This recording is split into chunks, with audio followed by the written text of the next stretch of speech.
اسی پہ بات کرنا چاہ رہی ہیں؟ Chairman ji please. Thank you mister chairman, آپ نے مجھے بولنے کا موقع دیا. جناب، یہ ایک بہت اہم ہی ایشو ہے جس پہ آپ نے مجھے بولنے کا موقع دیا. جناب، افغان مہاجرین کو اپنے وطن جانا چاہیے، لیکن اس طرح نہیں جس طرح کے یہ عمل ہو رہا ہے. طور طریقے کے ساتھ دنیا میں آپ بہت سارے ملکوں کو دیکھیں جہاں پہ غیر قانونی تارکین وطن موجود ہیں. اگر دیگر ممالک ان تارکین وطن کو اپنے ملک میں خوشی سے رکھنا نہیں چاہتے، لیکن انسانی حقوق کے تحت ان کو پھر بھی رکھتے ہیں. جناب، یہی لوگ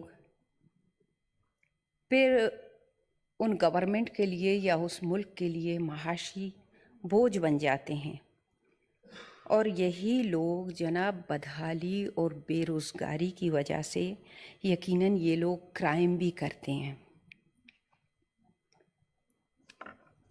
اور جناب، جیسے کہ یہ افغان مہاجرین کو جس طرح پکڑ کے زبردستی بھیج رہے ہیں، جناب یہ وہی لوگ ہیں جو آج سے 40 سال پہلے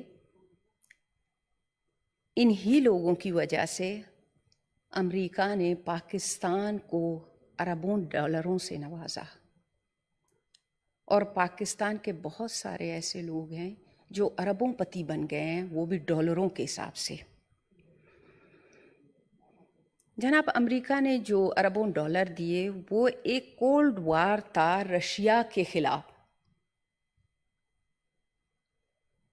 اس وقت جناب آپ کو بھی یاد ہوگا ہمارے اکابرین نے یہی کہا تھا کہ آج افغانستان کی بندوقوں کی نالی کابل کی طرف ہے.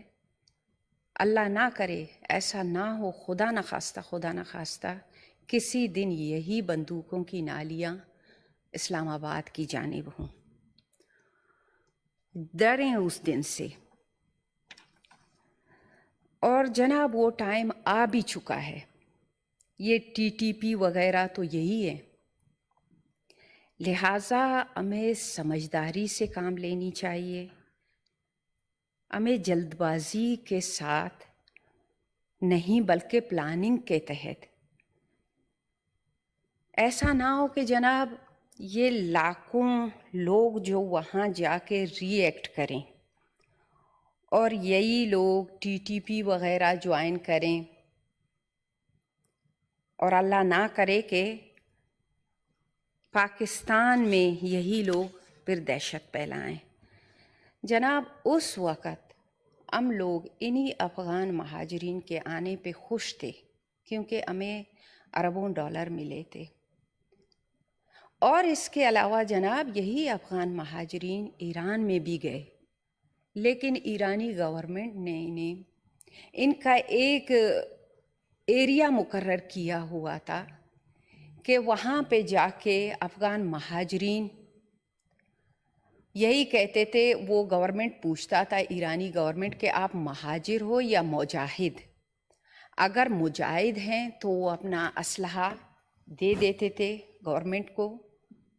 جب بھی انہیں ملک سے نکلنا ہوتا تھا تو وہ اپنا اسلحہ نکال کے لے جاتے تھے. اور جو مہاجرین تھے وہ وہیں پہ جہاں پہ ایک حدود مقرر کیا ہوا تھا.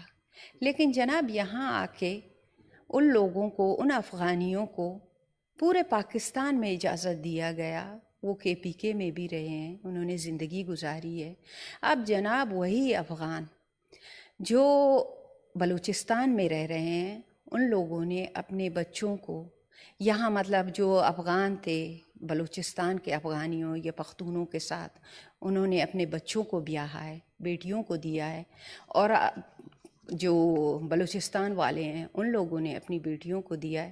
اب وہ لوگ جناب اس طرح عجلت میں کیسے جا سکتے ہیں کہ زبردستی ان کو پکڑ کے آپ بھیج رہے ہیں؟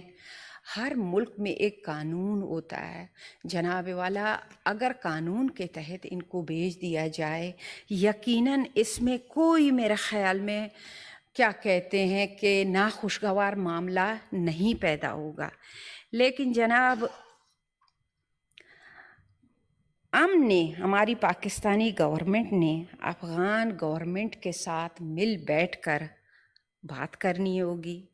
ایسا نہ ہو کہ خدا نہ خواستہ لاکھوں لوگ وہاں پہ جا کے ایسے آرگنائزیشن کو جوائن کریں جو پاکستان کے حق میں بہتر نہ ہو، اور ان اداروں کو جوائن کریں جو پاکستان کے لیے بہت بڑا مسئلہ پیدا کر سکیں. لہٰذا ہمیں افغان گورنمنٹ کے ساتھ بیٹھ کر بات کرنی چاہیے کہ ہم آپ کے لوگوں کو بھیج رہے ہیں، ان کو کاروبار زندگی مہیا کریں. حضور پاک صلی اللہ علیہ وسلم کے حدیث مبارک ہے جناب صلی اللہ علیہ وسلم، غربت انسان کو کفر تک لے جاتی ہے. ممکن ہے غربت کی وجہ سے یہ کسی ایسے آرگنائزیشن میں شامل ہوں کہ وہ ہمارے اور ہمارے ملک پاکستان کے حق میں نہ ہو، اور ایسا نہ ہو کہ مزید ہم مشکلات سے دوچار ہوں. دشمن قوت پاکستان کو عدم استحکام سے دوچار کرنا چاہتی ہے.